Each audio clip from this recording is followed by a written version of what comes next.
Hey there friends in Comic Land, it's Leila here at the Comic Connection for this week's comic book reviews. And first up, we've got Ultimate X #1, written by Jeff Loeb with art by Arthur Adams. And in this one, Wolverine has a son.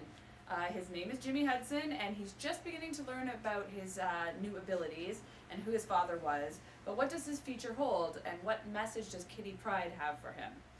So I gotta say, this was pretty well written and drawn. I'm looking forward to learning about Jimmy's past and, if Logan is the father, is that like a natural birth kind of thing, or was he manufactured, and does he have a mother, and why was he given up? It's all really interesting. I'd hate to be the mother. I'd hate to be the mother. Snicked! But, overall, not a bad first issue, and if you like the Ultimate line of comics, then I don't think that you'll be disappointed. Okay, next up we've got a couple of kids titles for those of you out there with kids looking and wondering, what kind of comics can my kid read? Here's a little bit from Boom Studios. So first up we've got Disney's Hero Squad #1. This features two stories, one called Night and Day by Giorgio Salati and Roberto Migueli, and then The Origin of Supergoof by Bob Ogle and Paul Murray. So in the first one, it sort of follows up the events of Walt Disney's Comics and Stories, numbers 699 to 702. They give you like a little summary. So it follows those events, and the Ultra Heroes are still trying to recover the 7 Ultra Pods before the Sinister 7. And Mickey is trying to solve the disappearance of Scrooge McDuck. And then in the next part, The Origin of Supergoof, we find out how Goofy became Supergoof and follow him on his first mission, which seems to be to save his love, Clarabelle. So this was only okay for me. I mean, I've read a lot of kids' books, and this one is only okay. It's not one of the better ones. It's not even the best Disney stuff that I've read. I don't really like the Disney heroes sort of trying to do a superhero theme. They're much better staying within their own genre. But if you want to try and marry two worlds together, this is a fairly decent attempt. And if you want to get your kids interested that way, it might not be a bad title to pick up. Next up, we've got Wizards of Mickey #1. This is by Stefano Ambrosio and Alessandro Lorenzo Pastrovicchio.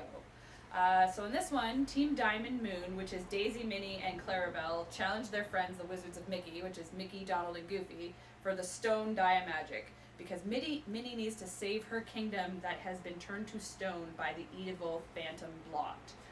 And Mickey needs the Diamagic to save his master, who's being held captive by the same, and is trying to uncover the Vortal Protex to the Dragon Kingdom.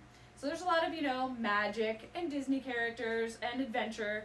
This one I like a lot better than the previous book. Again, it stays within the whole Disney world and the magic that's sort of familiar and appealing. Also, the art is a lot better in this one, so if you're trying to pick up a new Disney-ish title, then this is definitely the one rather than the other one. Definitely more enjoyable. And just to remind you guys, we are still looking for your submissions from Marvel previews or previews all elsewhere for books that you want Jim and I to review. Anything from 99 cents to $12.99. $12.99. And so send those in. We've already got some that look really appealing, but we need a lot more so that we can get a good cross-section for you all. See you next week. Hey folks, Jim here with this week's comic book and manga reviews.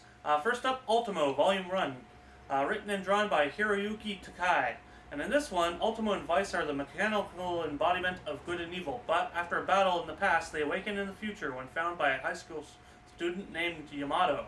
And now, a new battle between good and evil is about to begin. Now, there's a lot of hype about this book, being that its concept was designed by Stan Lee. So, if you're a superhero fan, you might find this boring. Very boring. It's not bad for manga fans, but if you're a superhero fan, you're not going to like it.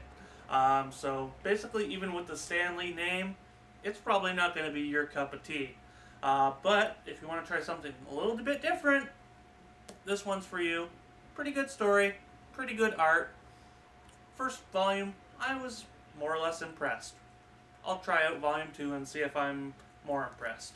Next up, Alice in the Country of Hearts, written by Quinn Rose with art by Sume Toshiro. And in this one, Wonderland is at war and Alice is trapped in the middle of it all.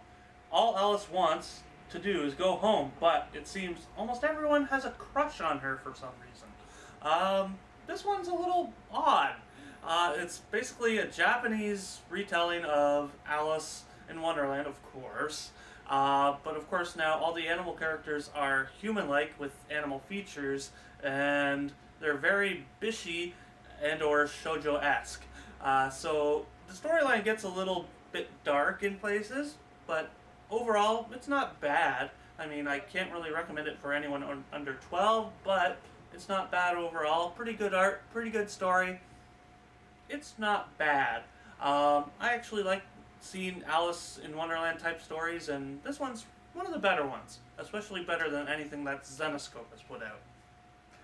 Next up, Gold Digger, Spellvis, #1, written and drawn by Fred Perry. And in this one, Spellvis is on a mission to find magical artifacts to become more powerful, but soon finds getting them isn't as easy as making a peanut butter and banana sandwich.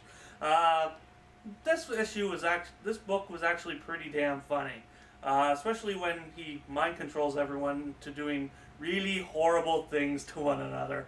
It was pretty damn funny, and the ending with him getting his just desserts is even funnier. If you're a fan of Gold Digger, check it out. It's not mandatory reading, but it's a pretty fun read nonetheless. And last, and certainly not least, is Buffy #32, written by Brad Meltzer with art by Georges Jonte. In this one, Buffy tries to deal with her newfound powers, but how did she gain them in the first place? Meanwhile, Willow goes searching for missing allies and discovers the truth behind the gang's recent ordeals. Fantastic writing by Meltzer in this one. As always, fantastic art by Jonte. I actually had a lot of fun with this book. It's another really great Buffy issue. And as always, things are getting better and better as the series goes along, so I don't know when it's going to get bad, but it hasn't yet.